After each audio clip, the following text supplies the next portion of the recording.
Hello students. तो चलो अपन biomolecules में आगे बढ़ते हैं। लास्ट क्लास में अपन ने पढ़ा था बीटा डी ग्लूकोपायरानोज, ठीक है, इसके बारे में पढ़ा था और देखा था कि ये इंटर कन्वर्टिबल होते हैं किसके साथ, अल्फा फॉर्म के साथ, अल्फा डी ग्लूकोपायरानोज। ये अपन ने लास्ट लेक्चर में डिस्कस करा था, ठीक है। तो यहीं से स्टार्ट करता हूं मैं क्योंकि मुझे इसकी चेयर फॉर्म बनानी होगी, ठीक। तो देखो अपन ने अल्फा डिग्लू, और इसको पायरानोज क्यों बोला था, क्योंकि पायरन का स्ट्रक्चर होता है इस तरीके से और ये स्ट्रक्चर अपने पास सिमिलर टू दिस स्ट्रक्चर आता है, ठीक है। तो एक बारी मैं स्ट्रक्चर ड्रॉ कर लेता हूं यहाँ पे। बीटा डी ग्लूकोपायरानोज हम किसको बोल रहे थे, देखो एच ओ एच, फिर एंटी पोजिशंस पे लगाते जाओ बस ट्रांसपेस तरीके से। तो इधर ओ एच इधर आएगा, इधर ओ एच नीचे एच ऊपर, इस वाले पॉइंट पे H और ये CH2OH, ठीक है। इस तरीके से अपन ने स्ट्रक्चर बनाया था। ये 1 2 3 4 और 5 ग्लूकोज का स्ट्रक्चर था। इस फॉर्म में, साइक्लिक फॉर्म में अपन ने इसको फॉर्म करा था। ये अपन डिस्कस कर चुके हैं। ये दोनों यहाँ पे अपोजिट जा रहे हैं इसलिए ये ट्रांसफॉर्म है, ठीक है। इसको अपन कौन सी फॉर्म बोल रहे थे, this is beta form. Equilibrium का साइन है, इंटरकन्वर्टिबल होते हैं, इक्विलिब्रियम अचीव करने की कोशिश करते हैं।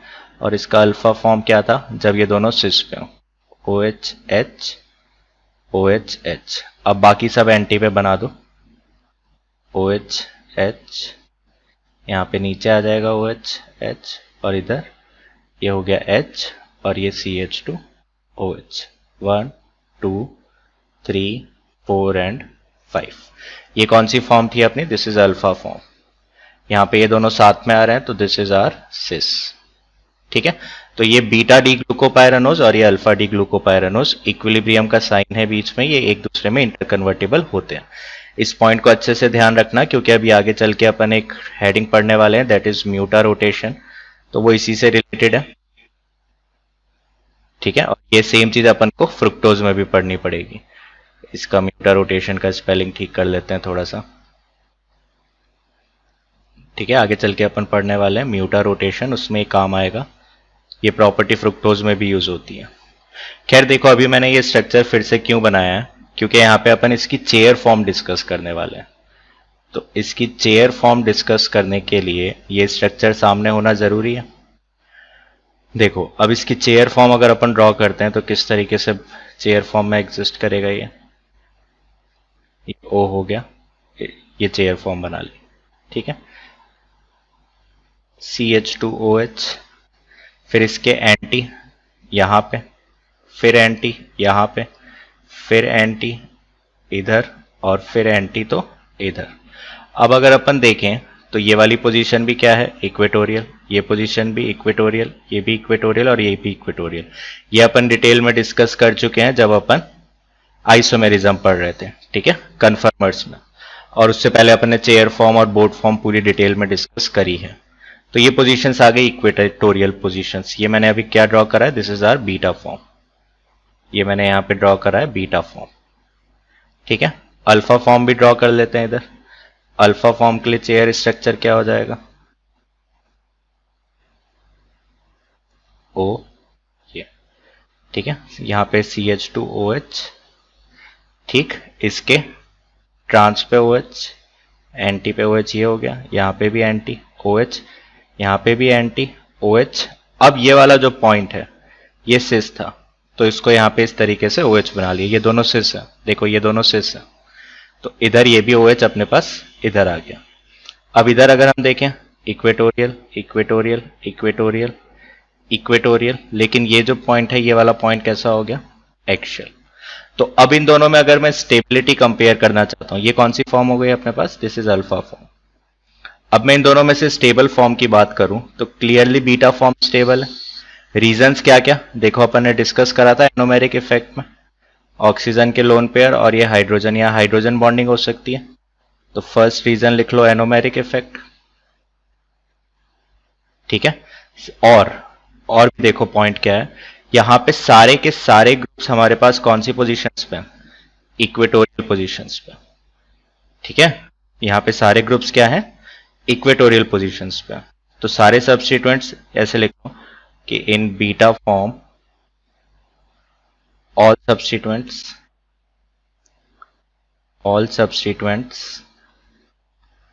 are at equatorial position. तो बल्कि ग्रुप्स इक्वेटोरियल पे ज्यादा स्टेबल होते हैं, तो ये इक्वेटोरियल की वजह से ये अपना ज्यादा स्टेबल हो गया। तो ये दोनों रीजंस इसके लिए अपन दे सकते हैं। एनोमेरिक इफेक्ट हाइड्रोजन बॉन्डिंग से तो हो ही रहा है, वो अपन ने एनोमेरिक इफेक्ट में डिस्कस भी करा था, याद होगा, OH और CH2OH वाले दो केस डिस्कस करे थे। और दूसरा इक्वेटोरियल पोजीशंस पे बल्कि ग्रुप है। ठीक ठीक है, अब नेक्स्ट अपन डिस्कस करते हैं म्यूटा रोटेशन। देखो ये एक तरीके से प्रॉपर्टी में भी तुम इसको पढ़ सकते हो, it is a property of glucose, mutarotation. हमने क्या बात करी कि जो बीटा फॉर्म है ये अल्फा फॉर्म के साथ इक्विलिब्रियम में होता है, यही बात करी अपन ने अभी। ठीक है, these two forms are in equilibrium. ठीक है, अब म्यूटा रोटेशन क्या है, इसकी डेफिनेशन में थोड़ी सी देर में डिस्कस करता हूं। It is related to specific rotation of plane polarised light. ठीक, तो देखो जो हमारी अल्फा फॉर्म होती है, अल्फा फॉर्म का अगर हम स्पेसिफिक रोटेशन की बात करें, स्पेसिफिक रोटेशन वही जो अपन आइसोमर्स में डिस्कस करा था, थीटा अपॉन सी इंटू एल। ठीक है, स्पेसिफिक रोटेशन ये अपन ने डिस्कस कर लिया आइसोमर्स में। तो specific rotation to PPL, plane polarised light, ठीक है, is alpha equals to 112 degree. Alpha form के लिए ये होता है और बीटा फॉर्म के लिए इट इज 19 डिग्री। ठीक, ये अपने पास नोन डेटा है। और जब ये दोनों चीजें इक्विलिब्रियम पे आती हैं देन इट इज 52.5 डिग्रीज। ये कौन से पॉइंट पे लिख रहे हैं अपन, एट इक्विलिब्रियम। तो अब देखो इक्विलिब्रियम स्टैब्लिश होने में टाइम लगेगा, स्टार्टिंग में कोई एक पर्टिकुलर फॉर्म होगी। ठीक है, तो यहां से वो हमको निकालना है कि इक्विलिब्रियम पे, एट इक्विलिब्रियम कितना अल्फा फॉर्म होगा और कितना बीटा फॉर्म होगा। ये हमारा मेन कंसर्न है। आप मतलब कितना परसेंट मेरे पास बीटा वाले का होगा और कितना परसेंट मेरे पास अल्फा वाले का होगा। कैसे निकाल सकता हूं मैं, देखो थीटा इफेक्टिव ये किसके बराबर होना चाहिए, इक्विलिब्रियम पे इन दोनों की पॉइंट के हिसाब से। तो देखो अब अपन क्या करते हैं, इसको मान लेता हूं मैं x और इसको मान ले, फिर ये क्या हो जाएगा 100 माइनस एक्स। मैं परसेंटेज में डील कर रहा हूं, तो यहां पे क्या हो गया 19 डिग्री इंटू एक्स प्लस, और अल्फा फॉर्म कितना लिया हमने 100 माइनस एक्स। ठीक है, और इसके साथ एसोसिएटेड स्पेसिफिक रोटेशन कितना है 112 upon total amount that is 100। और ये किसके बराबर होना चाहिए 52.5 डिग्री। एट इक्विलिब्रियम कितना है 52.5 डिग्री। तो इसको अगर अपन कैलकुलेट करते हैं तो देखो यहां से जो हमारी x की वैल्यू आने वाली है, ये x की वैल्यू कितनी आ जाएगी, इट विल बी अप्रोक्सीमेटली 63.9%। तो इसको मैं अप्रोक्स करके 64% लिख सकता हूं। तो x की वैल्यू 64% आने का मतलब कि एट इक्विलिब्रियम जो हमारी बीटा फॉर्म है उसका कितना अमाउंट प्रेजेंट होगा 64%, और फिर जो अल्फा फॉर्म है वो कितना प्रेजेंट होगा 100 माइनस 64 दैट इज 36%। तो एट इक्विलिब्रियम अगर हम देखते हैं तो अल्फा फॉर्म होगा हमारे पास 64% और सॉरी बीटा फॉर्म होगा 64% और अल्फा फॉर्म हमारे पास प्रेजेंट होगा 36%। अब अगर इक्विलिब्रियम पे ये दोनों अमाउंट आ गई तो देखो एक क्वेश्चन तुम्हारे पास छोटा सा यहां पे बन सकता है कि इक्विलिब्रियम निकाल सकते हैं अपन इसका।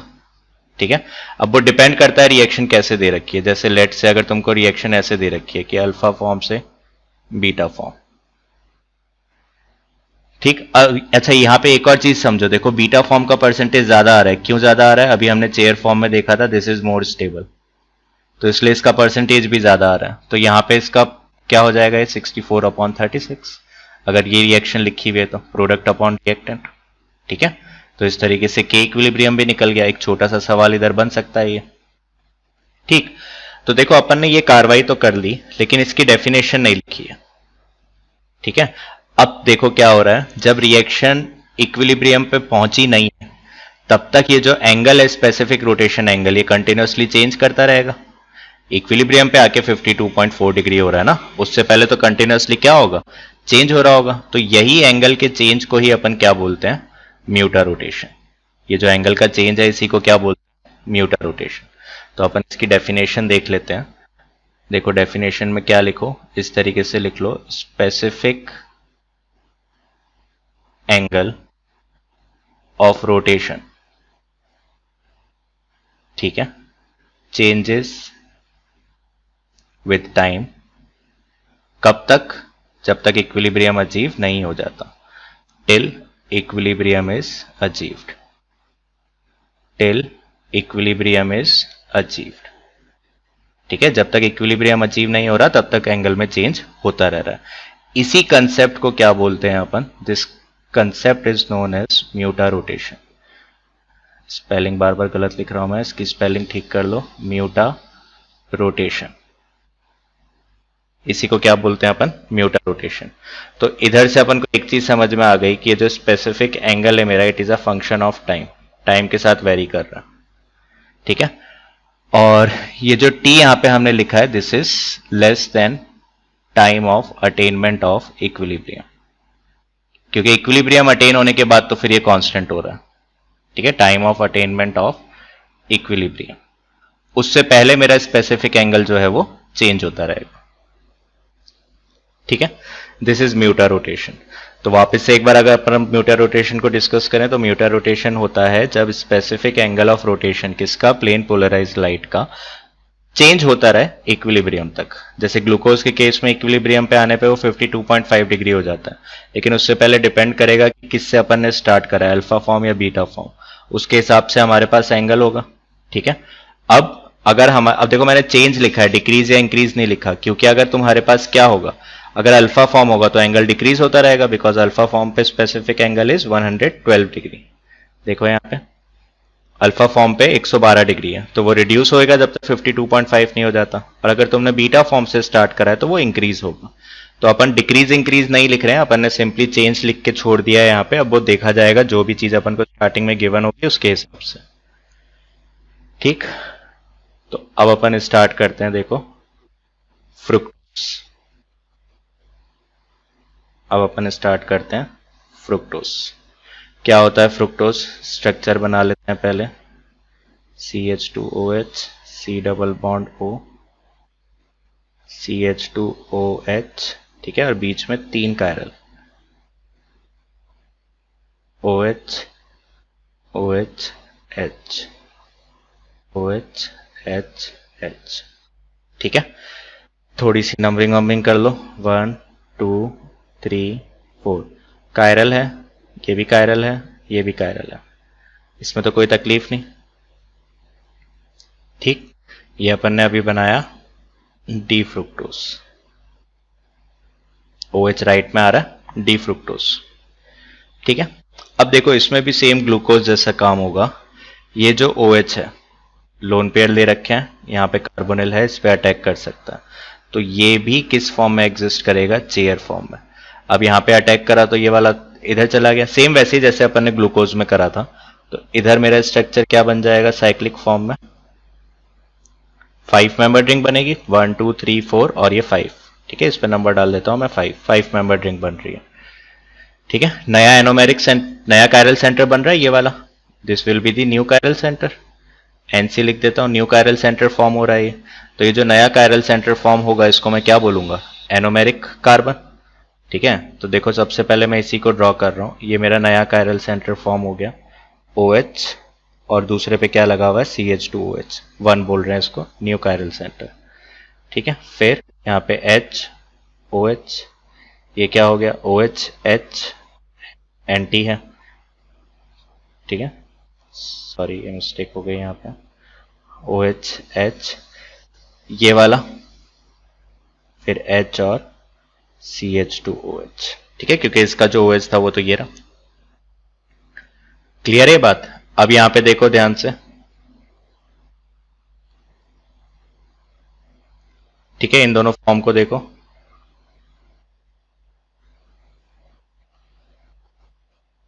पहले इसकी बात कर लेते हैं। तो ये यहाँ पे नया कायरल सेंटर डेवलप हो रहा है, न्यू कायरल सेंटर, तो इसी पॉइंट को हम क्या बोलेंगे, एनोमेरिक सेंटर, ठीक। अब ये जो न्यू कायरल फॉर्म हो रहा है, तो चलो देखो नया कायरल फॉर्म हो रहा है, वो दोनों फॉर्म में फॉर्म हो सकता है, तो इसका दूसरा स्ट्रक्चर भी बना लेते हैं अपन फटाफट। यहीं पे। इसका सेकंड पॉसिबल स्ट्रक्चर क्या है कि OH नीचे आ जाए और CH2OH ऊपर, बाकी पूरा स्ट्रक्चर सेम रख दो। सॉरी, H नीचे है, OH ऊपर है, ये H है और OH ऊपर, बाकी पूरा स्ट्रक्चर सेम रख दो और तो कोई चेंज करना नहीं है। एनोमेरिक कार्बन जो नया कायरल सेंटर बन रहा है वो दोनों फॉर्म में एग्जिस्ट कर सकता है, उसको ध्यान में रखते हुए अपन ने इसका दूसरा स्ट्रक्चर भी फॉर्म कर लिया। ठीक है, कोई तकलीफ नहीं। अब यहां पे देखो ये कैसा आ रहा है, दिस इज ट्रांस, और ये कैसा आ रहा है, दिस इज सिस। तो ये हो गया अपना अल्फा फॉर्म और ये हो गया अपना बीटा फॉर्म। क्लियर है? अब इसका नेमिंग मैं किसके बेसिस पे करूंगा, इसका नेमिंग करेंगे अपन फ्यूरन के बेसिस पे। क्यों? Because this structure is furan, क्योंकि ये जो स्ट्रक्चर है अपना, ये स्ट्रक्चर क्या होता है, फ्यूरन बोलते हैं इसको। ठीक है, दिस इज फ्यूरन। तो जो यहाँ पे रिंग मिल रही है 5 मेंबर रिंग, इसी से मैच कर रही है, तो यहाँ पे अपन इनको क्या बोलेंगे, इसको अब अपन क्या बोल देंगे, beta fructofuranose. Similarly alpha fructofuranose. ठीक है, जैसे वहां पायरानोस लिखा था ऐसे यहाँ पे फ्यूरानोस। क्लियर है? इधर भी अगर हम स्टेबिलिटी की बात करें तो यहां पे भी क्या आएगा, beta form will be greater than alpha. और फ्रुक्टोज जो होते हैं इसमें भी म्यूटा रोटेशन ऑब्जर्व होता है, म्यूटा रोटेशन इज ऑब्जर्व्ड। ठीक है, डेटा अपने पास ग्लूकोज के लिए इंपॉर्टेंट था, वो मैंने डिस्कस कर लिया। बाकी क्वेश्चन में तुमको फिर रोटेशन देगा, इसमें स्पेसिफिक रोटेशन अगर कोई क्वेश्चन आता है तो इसको सेम वैसे ही अटेम्प्ट करना जैसे ग्लूकोज वाला अपन ने अभी डिस्कस करा। ठीक है, स्टेबिलिटी बीटा की ग्रेटर क्यों होगी अल्फा से, वो अपन ऑलरेडी डिस्कस कर चुके हैं। चेयर फॉर्म बनाकर अपन ने देखा था, इक्वेटोरियल पोजीशंस पे आ रहे हैं, वही सिनेरियो यहाँ पे भी बन रहा है अपने पास। एकदम सेम कंडीशंस रहेंगी, कहीं पे कोई भी चेंज नहीं हो रहा है। इन दोनों में रिलेशन पूछा जाएगा तो ये दोनों एक दूसरे के क्या हैं, एनोमर्स। ठीक है, क्योंकि नया जो कार्बन बन रहा है दिस इज एनोमेरिक कार्बन, जो ग्रीन से मैंने बनाया this is anomeric carbon. Clear? इस सिंपल सी बात अपन ने फ्रुक्टोज की कर ली, बाकी इसमें सारी चीजें सेम रहेंगी ग्लूकोज वाली, तो इसमें कोई लोड देने वाली बात है नहीं। अब अपन डिस्कस कर लेते हैं केमिकल प्रॉपर्टीज। ठीक है, अब अपन डिस्कस करते हैं केमिकल प्रॉपर्टीज। किसकी केमिकल प्रॉपर्टीज? D glucose. ठीक है, chemical properties of D glucose point wise discuss करते हैं। सबसे पहली देखो, सबसे पहली प्रॉपर्टी ही इसकी काफी इंपॉर्टेंट प्रॉपर्टी है, उससे एक बहुत अच्छा ऑब्जर्वेशन मिलेगा आपको। तो पहले तो मैं इसका फिशर प्रोजेक्शन बना रहा हूं। ठीक है, ग्लूकोज का OH OH H और OH H OH H H second point पे चेंज होता है। ठीक है, ये स्ट्रक्चर A बोल रहा हूं इसको। बेसिक मीडियम में इट कैन टॉटोमराइज, देखो एल्डिहाइडिक ग्रुप दिख रहा है। ठीक, ये टॉटोमराइज कर सकता है, चाहो तो स्टार मार्क करके यहां पे लिख लो, टॉटोमराइज इन बेसिक मीडियम। अपन ने देखा था टॉटोमेरिज्म दोनों मीडियम में पॉसिबल है, ये बेसिक मीडियम में टॉटोमराइज करता है। ठीक है, अब यहां पे इस पॉइंट पे अगर मैं टॉटोमराइजेशन कराता हूं, देखो नंबर डालकर देखते हैं, 1 2 और 3, ये 3 एटम्स इन्वॉल्व हैं टॉटोमराइजेशन में। तो आफ्टर टॉटोमराइजेशन ये तो हो गया मेरा ऑल एल्कोहल ग्रुप। ठीक है, और ये हो गया इनॉल बन गया OH। इस पॉइंट पे क्या, देखो अपन ने कायरल सेंटर यहां कम कर दिया। अभी तक अपन क्या देख रहे थे कि एक नया कायरल फॉर्म हो रहा है, इधर क्या हो रहा है कि एक कायरल सेंटर गायब हो रहा है, CH2OH। इस स्ट्रक्चर को जरा ध्यान से देखो तो ये क्या बन गया, इसको मैं B बोल देता हूं। इस स्ट्रक्चर को अगर थोड़ा ध्यान से देखते हो तो ये कुछ बना क्या, ये कुछ नहीं बना। लेकिन अगर अब मैं इसको एक और बार टॉटोमराइज कराता हूं तो इससे फ्रुक्टोज बन जाएगा, और अब की बार इन 3 एटम्स को लो, इधर भी तो हो सकता है ना पॉसिबल, ये भी तो इनॉल है, ये डबल बॉन्ड इन और ये ऑल इनॉल बन रहा है। तो यहां पे अगर मैं टॉटोमराइज कराता हूं इसको, अब की बार ये क्या बन जाएगा, ऊपर हो गया CH2OH। ठीक है, और ये हो गया C डबल बॉन्ड O बोलेंगे। क्लियर है ये बात? ठीक है ना, एकदम वाजिब बात कर रहे हैं, कोई फालतू की चीज नहीं। OH H और ये हो गया अपने पास CH2OH, इसको मैं C बोल देता हूं। अब इसको अगर तुम ध्यान से देखो तो ये बन गया अपना डी फ्रुक्टोज, जो अपन ने अभी अभी पढ़ा है। तो इससे क्या समझ में आया कि ये ग्लूकोज और फ्रुक्टोज जो थे ये आपस में एक दूसरे के क्या हैं, आइसोमर्स हैं। ये आपस में क्या है, एक दूसरे के आइसोमर्स। फिर देखो इधर से एक चीज और देखो, अगर मैं इसका एक टॉटोमराइजेशन और कराता हूं, किस तरीके से, इन्हीं एटम्स के बीच में 1 2 और 3, तो अब होगा क्या, अब ये नया कायरल सेंटर डेवलप होगा आफ्टर टॉटोमराइजेशन। तो उससे एक तो ये मिल जाएगा, और सेकंड फॉर्म पॉसिबल क्या है, सेकंड फॉर्म पॉसिबल क्या है, C डबल बॉन्ड OH, ये फिर से अपना एल्डिहाइडिक ग्रुप हो गया, CH2OH, ये नीचे अपना यहां पे ये हो गया, और अब की बार इधर OH ग्रुप लगा देता हूं। नया कायरल सेंटर बना था ना, वो तो दोनों तरफ बन सकता है, तो अब की बार मैंने क्या करा, इधर बना दिया, और इधर बनाता तो ग्लूकोज बनता, यहां बनाया तो ये नया स्ट्रक्चर बन गया। ये क्या है तुम्हारे पास, राइट में आ रहा है, दिस इज डी मैनोज, ये क्या है, डी मैनोज, ये क्या बना, डी फ्रक्टोज, और ये क्या है, डी ग्लूकोज। चमकी चीज। तो देखो क्या यहां पे अपन ये चीज बोल सकते हैं कि डी ग्लूकोज हो या डी फ्रुक्टोज हो या फिर डी मैनोज हो,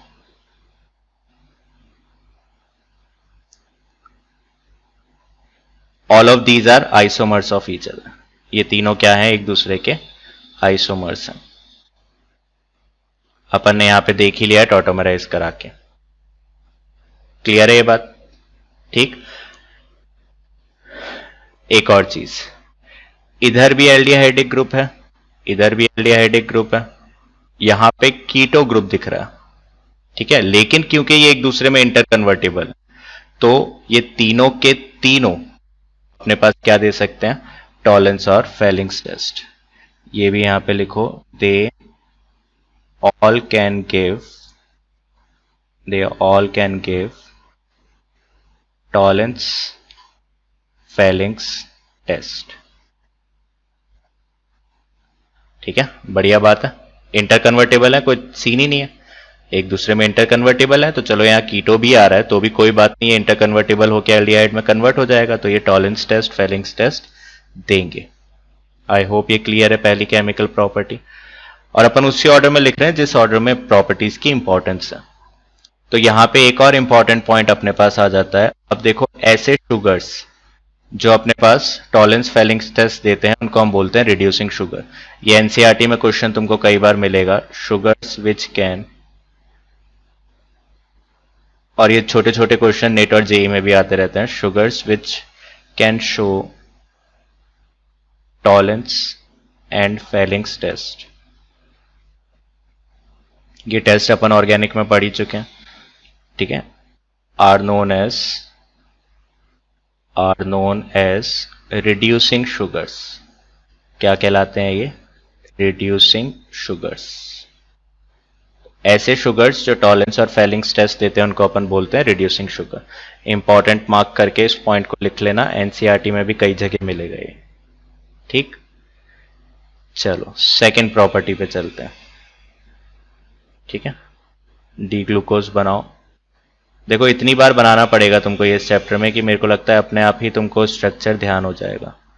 OH OH इस पॉइंट पे चेंज होगा और इस पॉइंट पे सेम होगा, ठीक। इसकी रिएक्शन अपने करा दी फिनाइल हाइड्राजीन के साथ। किसके साथ रिएक्शन करा रहे हैं अपन, phenyl hydrazine. What is phenyl hydrazine, NH2 NH PH, ठीक है, ये अपन पढ़ चुके हैं ऑर्गेनिक में। कितने मोल्स, 3 मोल्स, यहां पे लिख लो 3 मोल्स ऑफ फिनाइल हाइड्राजीन, ठीक है। और ये अपन ने क्या ले रखा है, this is D glucose. Phenyl hydrazine के साथ रिएक्शन करने पे पहले प्रोडक्ट लिख लो, फिर इसका रिएक्शन कैसे हो रही है वो भी समझाता हूं। ये फॉर्म होगा और इस वाले पॉइंट पे भी तुम्हारे पास वाटर का रिमूवल होगा। ये तो समझ में आ रहा है ना, हाइड्रोजीन में अपन रिएक्शन ऐसे ही करते थे, ऑर्गेनिक में अपन ने देखा था, देखो ऐसे बनाते थे, NH NH इधर होता था डब कार्बोनिल, और फिर यहां से अपन क्या करते थे, इस तरीके से वाटर को रिमूव। सेम चीज यहां पे हो रही है, लेकिन ये तो एल्डिहाइडिक ग्रुप मुझे दिख रहा है, इधर से क्यों रिमूव हुआ वो अपन को डिस्कस करना है। ठीक है, तो उसको अपन अभी देखते हैं कि ऐसा कैसे हो गया, दो जगह पे कैसे हो गया। आंसर आई गेस बहुत लोगों को आइडिया लग ही गया होगा, टॉटोमराइजेशन ही रीजन है। खैर उसको अपन डिस्कस भी कर लेते हैं इधर। तो ये अपने पास इधर कंपाउंड बन गया, इस कंपाउंड का नाम इंपॉर्टेंट है, इसको बोलते हैं अपन ओसाजोन। क्या कहलाता है ये, ओसाजोन। ठीक, स्टार मार्क करके लिख लेना, D fructose also give same reaction, D fructose also give same reaction. D fructose अगर लोगे तो वो भी सेम ऐसे ही रिएक्शन करता है। ठीक है, चलो तो अभी तो अपन ने रिएक्शन लिख लिया कि रिएक्शन हो क्या रहा है, अब देखते हैं कैसे हो रहा है। ठीक है, ये हुआ कैसे,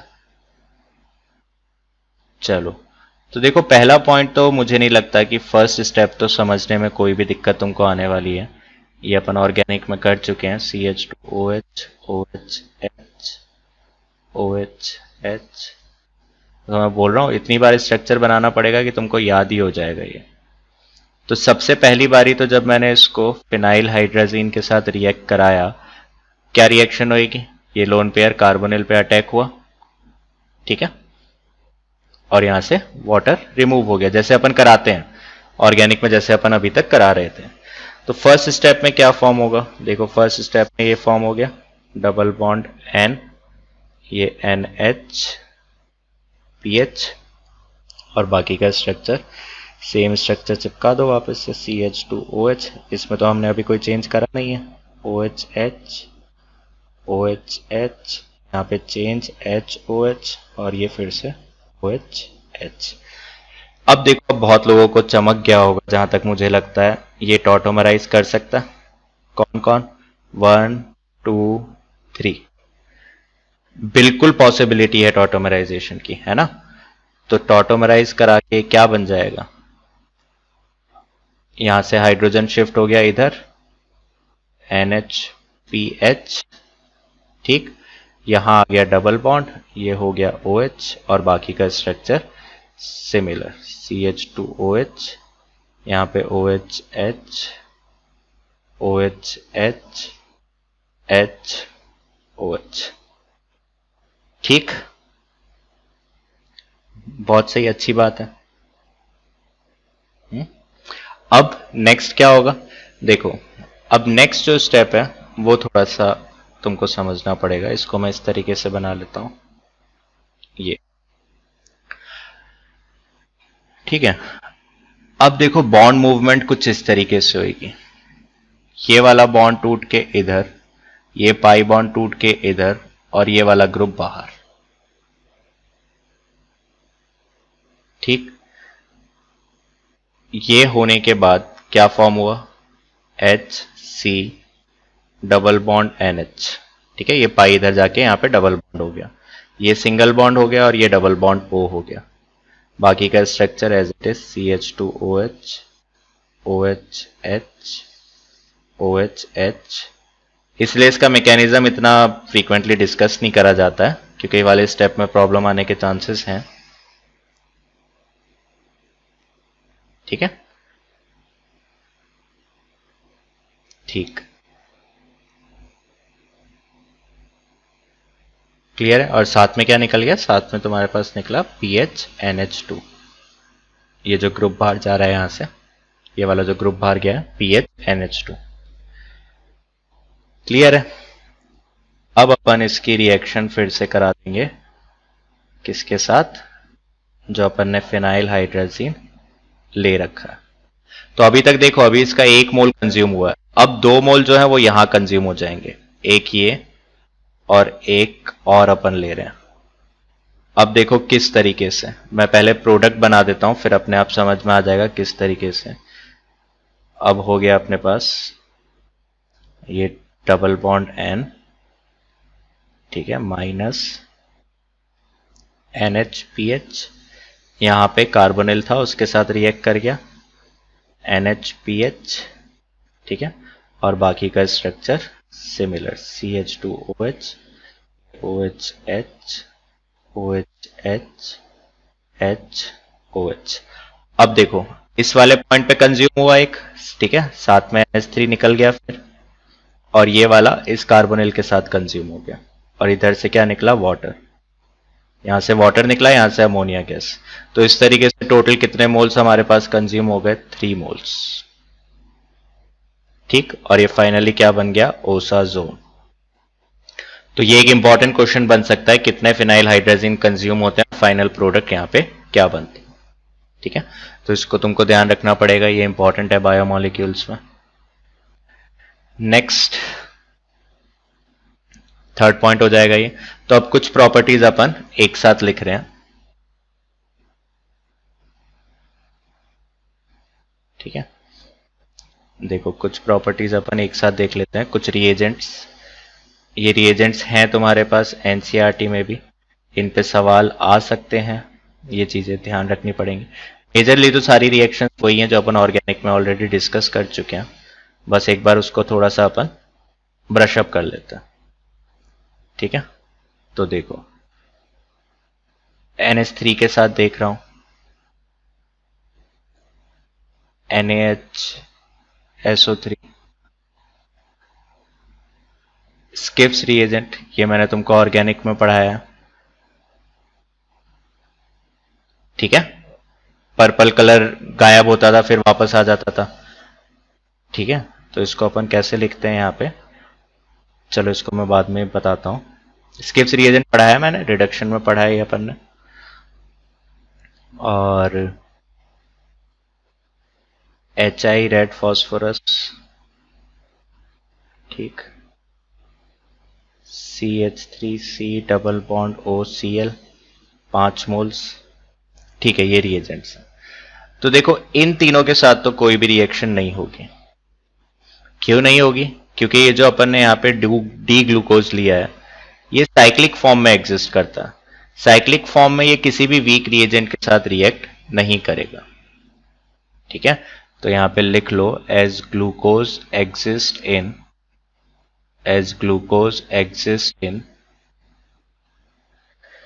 cyclic form, therefore no reaction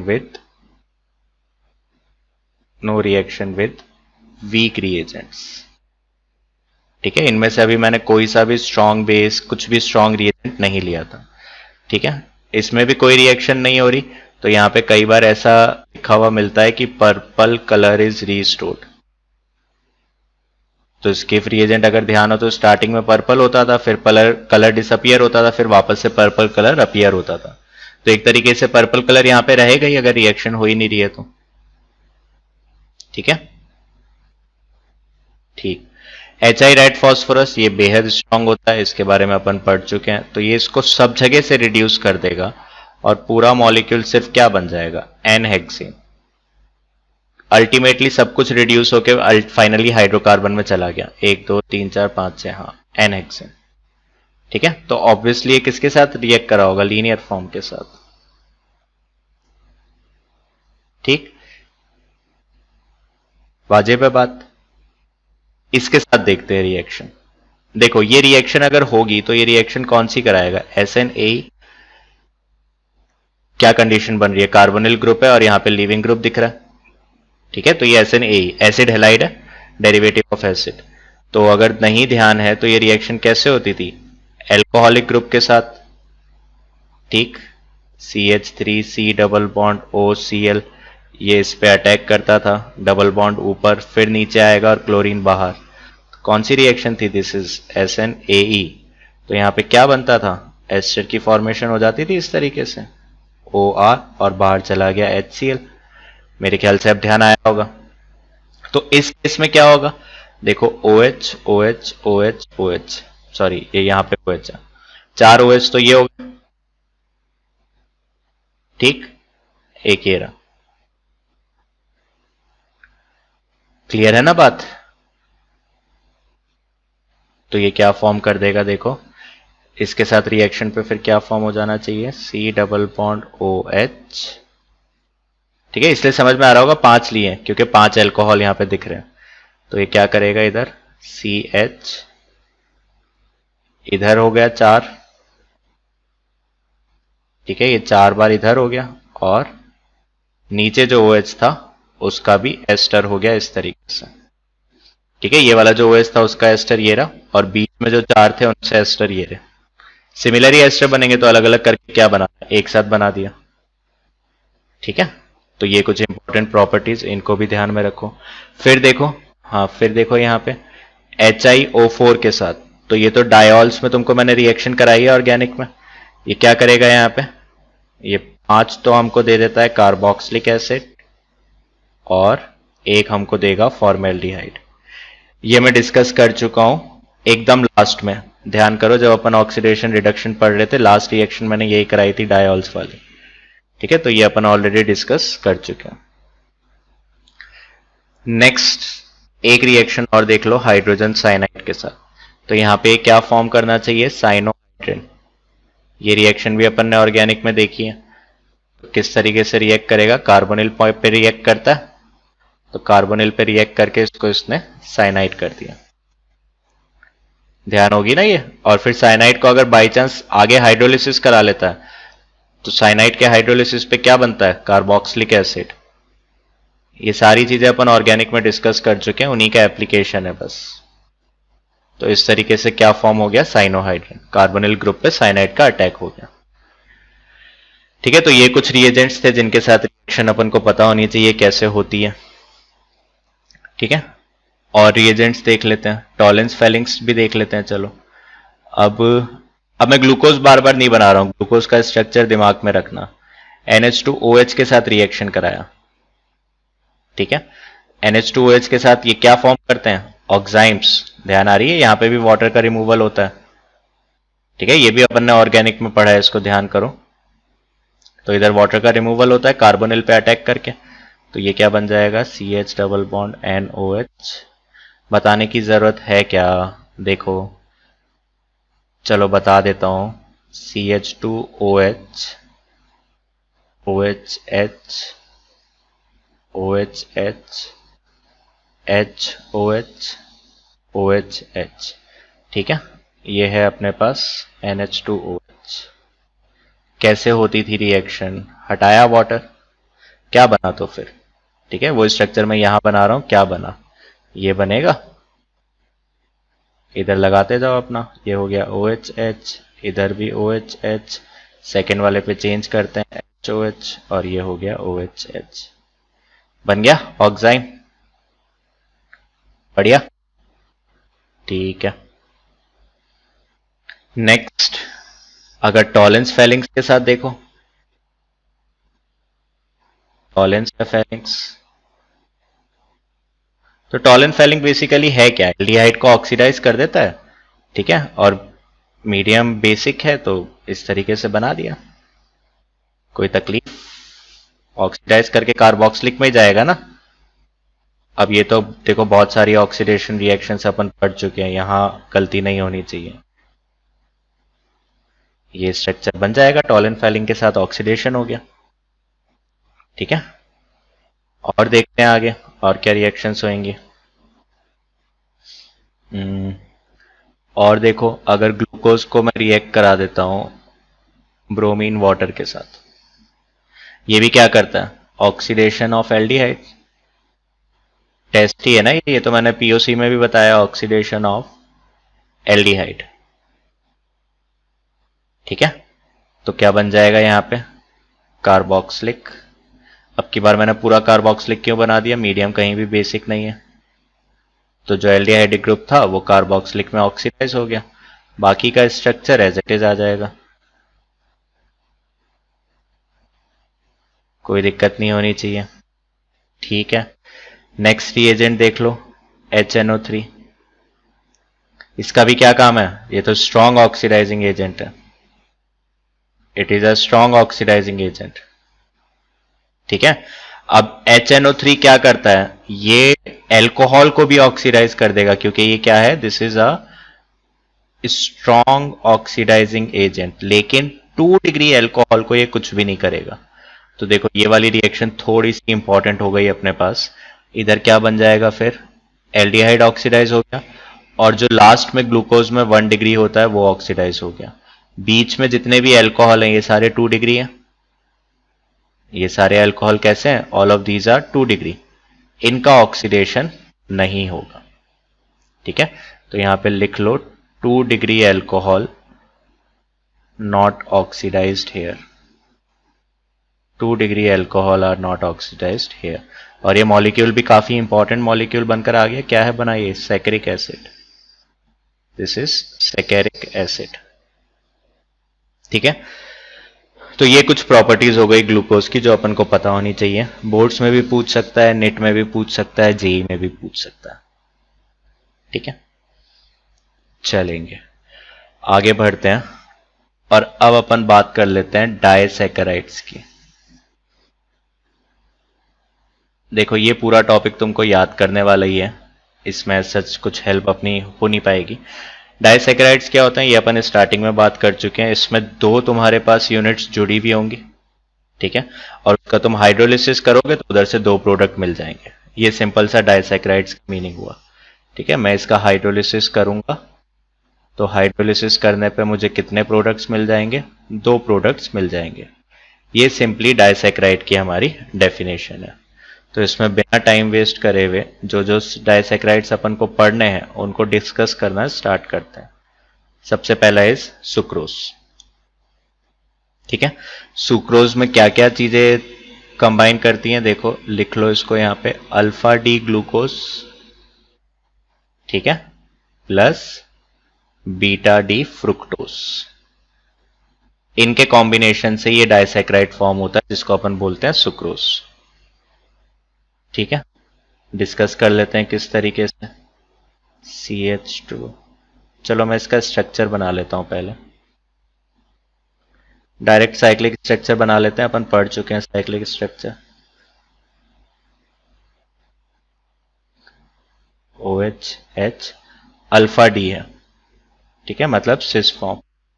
OH ये सिस बना लिया, OH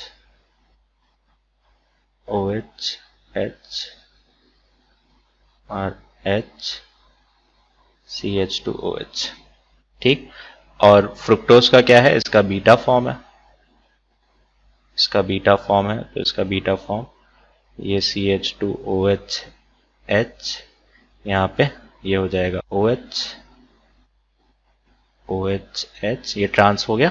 ठीक है, और ये OH ठीक है, ये बीटा फॉर्म। अच्छा सॉरी, मैंने देखो एक चीज यहाँ शायद गलती कर दी है, इसको थोड़ा सा करेक्ट करो। आज फ्रुक्टोज कहाँ पढ़ाया मैंने तुमको, हाँ देखो ये फ्रुक्टोज पढ़ा है अपन ने। देखो मैंने यहां पे गलती कर दी है, यहां पे गलती कर दी है। ये होता है तुम्हारे पास अल्फा फॉर्म और ये होता है बीटा फॉर्म। ठीक, OH CH2OH OH OH और यहां पे OH ना, यस ठीक है। हाँ, ये है हमारा बीटा फॉर्म और ये है हमारा अल्फा फॉर्म। ठीक है, ये होता है अल्फा फॉर्म और ये होता है बीटा फॉर्म। ठीक, दिस इज बीटा। फ्रुक्टोज में ये ध्यान रखना, this is beta form, this is alpha form.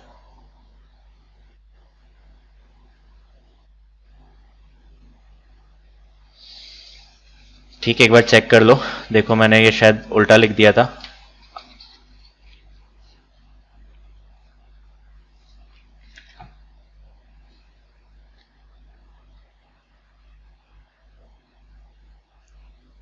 है ना, हाँ, तो ये होता है अल्फा और ये होता है बीटा। ठीक है, असल में क्या कर रहे हैं अपन, ये OH और ये OH देख रहे हैं, तो ये आ रहा है सिस और इधर आ रहा है ट्रांस। मैंने गलत OH देख के डायग्राम बना दिया था, इस वजह से गलती हो गई। ठीक है, ठीक है, मतलब इसके रेस्पेक्ट में लिख रहे हैं, ऐसा समझो, इसके और इसके रेस्पेक्ट में लिख रहे हैं। ठीक, तो ये डायग्राम ध्यान रखोगे तो वैसे ज्यादा बेटर है, एग्जाम में इतना टाइम तो आएगा नहीं कि अपन इस पे दिमाग लगाएं, है ना। चलो, तो अपन आ जाते हैं, सुक्रोज के बारे में पढ़ रहे थे। अब देखो, ये इसका एनोमेरिक कार्बन है और ये इसका एनोमेरिक कार्बन, ठीक है, ये दोनों एक दूसरे इस क्या है, एनोमेरिक कार्बन्स। अब यहां पे जब ये कंबाइन करते हैं ना, तो ये दोनों एनोमेरिक कार्बन कंबाइन करते हैं। तो देखो, जहां से एनोमेरिक कार्बन स्टार्ट होता है उसी को हम 1 नंबर भी बोलते हैं। तो यहां पे अपन क्या बोलेंगे, चलो वो मैं पॉइंट में बाद में लिखवा देता हूं, लेकिन ये ध्यान रहो कि दोनों पॉइंट एनोमेरिक कार्बन से कंबाइन करते हैं। और अगर एनोमेरिक कार्बन से कंबाइन करेंगे तो ये कभी भी वापस से एल्डिहाइड में कन्वर्ट नहीं हो पाएंगे। इसको लिख लो यहां पे अच्छे से। एनोमेरिक वाला ही पॉइंट होता था ना जो नया कायरल बनता था, तो वापस से पीछे जाएगा तो उसी पॉइंट पे एल्डिहाइड बनेगा, क्योंकि जिस पॉइंट पे एल्डिहाइड होता था वहीं कायरल बन रहा था, ध्यान से। ठीक है, तो इफ, अब मेरा एनोमेरिक कार्बन ही डिस्ट्रॉय हो जाएगा, if anomeric carbon are destroyed, तो मैं वापस से पीछे जा नहीं सकता हूं, और पीछे नहीं जा सकता तो एल्डिहाइड नहीं बनेगा। देन, ठीक है, दे कैन नॉट कन्वर्ट, ये जो स्ट्रक्चर्स हैं, they cannot convert into aldehyde, they cannot convert into aldehyde again। और अब अगर ये एल्डिहाइड में कन्वर्ट नहीं हो पाएंगे तो क्या प्रॉब्लम हो जाएगी, टॉलेंस और फेलिंग्स टेस्ट नहीं देंगे, और अब ये रिड्यूसिंग शुगर भी नहीं कहलाएंगे, जबकि इंडिविजुअली ये रिड्यूसिंग शुगर थे, लेकिन ये कंबाइन इस तरीके से करे कि एनोमेरिक कार्बन पे कॉम्बिनेशन हो रहा है। तो ये देखो, कंबाइन करने के बाद कैसा स्ट्रक्चर बना देते हैं। तो ये जो स्ट्रक्चर अब अपने पास आएगा, ये सुक्रोज का स्ट्रक्चर हो गया, H। देखो मैं इसको अलग से बना रहा हूं, लेकिन ये कोई कार्बन नहीं है, ठीक है, ये बॉन्ड इधर से आता है लेकिन एक लाइन में हो जाता है, इसलिए बस इसको अपन थोड़ा अलग से दिखा रहे हैं। ये बात क्लियर रखना, ये कोई एक्स्ट्रा कार्बन नहीं है, बस थोड़ा क्लैरिटी रहे कि हमने कैसे बनाया है, उसके लिए थोड़ा सा मैंने ऊपर करके नीचे करके इसको बना दिया। ठीक है, यहां पे है अपना CH2OH H, ये हो गया HOH, ये हो गया OHH, ठीक है, यहां पे OH H H OH OH H, और ये सिमिलर है, बस क्या करा है मैंने, इन दोनों पॉइंट्स पे कॉम्बिनेशन करा दिया। ठीक है, कैसे कॉम्बिनेशन हुआ, वाटर हट के इन दोनों पॉइंट पे वाटर को रिमूव करा दिया। तो ये जो डाइसैक्राइड बना तुम्हारा, ये डाइसैक्राइड क्या है, सुक्रोज। अब क्या होगा, इसको पानी हटाए यहां से, तो वापस से पानी डालोगे तो क्या होगा, ये फिर से 2 यूनिट्स में कन्वर्ट हो जाएगा हाइड्रोलिसिस करने पे, इसलिए क्या बोल रहे हैं इसको, डाइसैक्राइड। तो कुछ पॉइंट्स लिख लेते हैं इसके बारे में। अच्छा, पहले C1 वाला पॉइंट देखो, ठीक है, तो ये जो ईथर लिंकेज यहां पे ज्वाइन कर रही है, ईथर लिंकेज है ये वाली, इस ईथर लिंकेज को अपन बोलते हैं ग्लाइकोसाइडिक लिंकेज, ग्लाइकोसाइडिक लिंकेज। तो मैं थोड़े तमीज से तुमको पॉइंट्स लिखवा देता हूं। देखो, इसको मैं कार्बन को C1 और इसको भी C1 बोल रहा हूं, जो एनोमेरिक है वहीं से 1 नंबर की स्टार्टिंग होती है, इसलिए। तो देखो पॉइंट वाइज कैसे लिख लो। सबसे पहली बात कि अगर मैं हाइड्रोलिसिस कराऊंगा, ऑन हाइड्रोलिसिस क्या होगा, 2 यूनिट्स वापस से मिलेंगे हमको, they will give 2 units, they will give 2 units. ये तो डाइसैक्राइड की डेफिनेशन ही हो गई। सेकेंड पॉइंट, ईथर लिंकेज जो है, ठीक है, ether linkage formed, ether linkage formed by combination of, ether linkage formed by combination of 2 monosaccharides, 2 monosaccharides is known as glycosidic linkage, glycosidic linkage क्या बोलते हैं उसको, glycosidic linkage। ये जो लिंकेज है ये किस किस के बीच में हुई है, C1 of alpha D glucopyranose,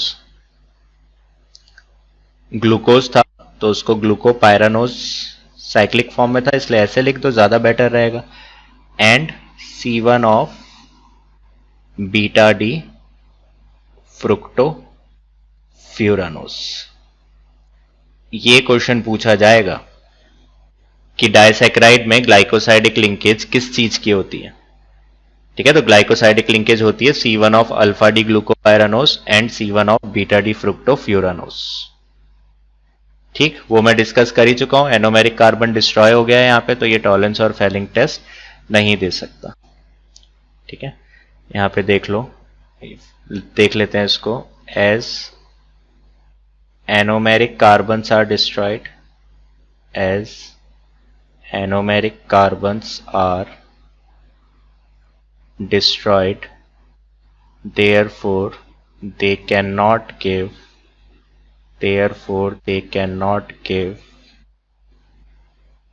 Tollens या फिर फेलिंग्स टेस्ट।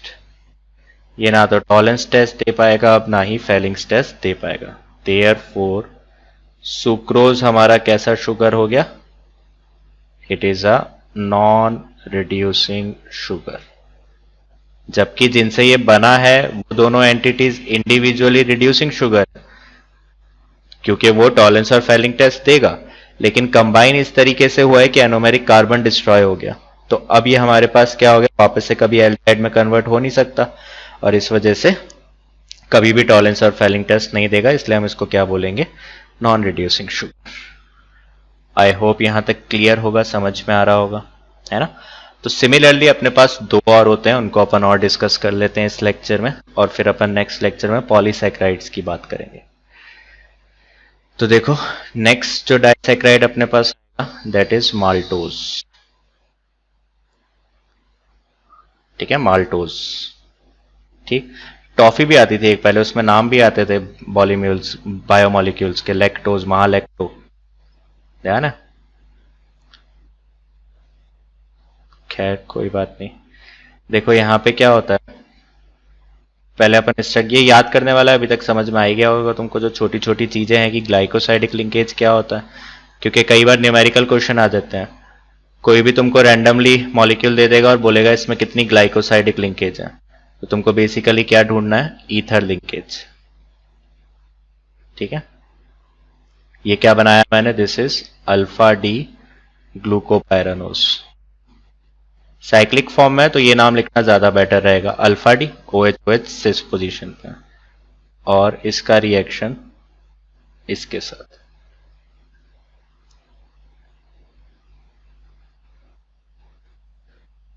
ठीक है, OH H, ये एनोमेरिक कार्बन है, इसको मैं रेड से बना देता हूं, this is anomeric carbon. OH H हो गया यहाँ पे, ये भी OH H H OH H CH2OH। ठीक है, जो सेकंड पार्ट बनाया हमने वो क्या है भैया, वो भी अल्फा डी ग्लूकोपायरानोज। ध्यान देखा दिया जाए, अल्फा डी ग्लूकोपायरानोज, मतलब सेम मॉलिक्यूल दो बार कंबाइन कर रहा है यहां पे, और इसका एनोमेरिक कार्बन ये है। लेकिन हाँ, जो कॉम्बिनेशन हो रहा है वो किस किस के बीच में हो रहा है, 1 2 3 4, मतलब इधर C4, और ये एनोमेरिक है इसका C1। ठीक, किस तरीके से, इस तरीके से वाटर का रिमूवल। ठीक है, इस तरीके से वाटर का रिमूवल हो गया। क्लियर है।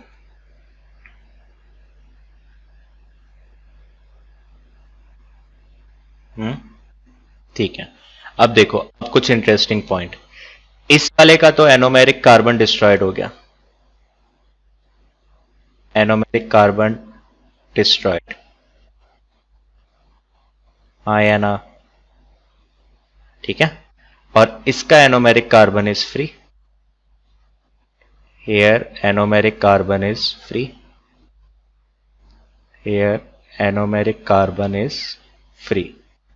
अब कहने का क्या मतलब हुआ, जब ये कंबाइन कर जाएंगे तो ये वाला जो पॉइंट है ये तो हमारे पास फिर टॉलेंस टेस्ट दे सकता है। इसका मतलब it can give Tollens test, Tollens Fehling test ये दे सकता है बड़े प्यार से। इसका क्या मतलब हुआ कि ये पूरी शुगर अब हमारे पास कैसी शुगर हो गई, रिड्यूसिंग शुगर।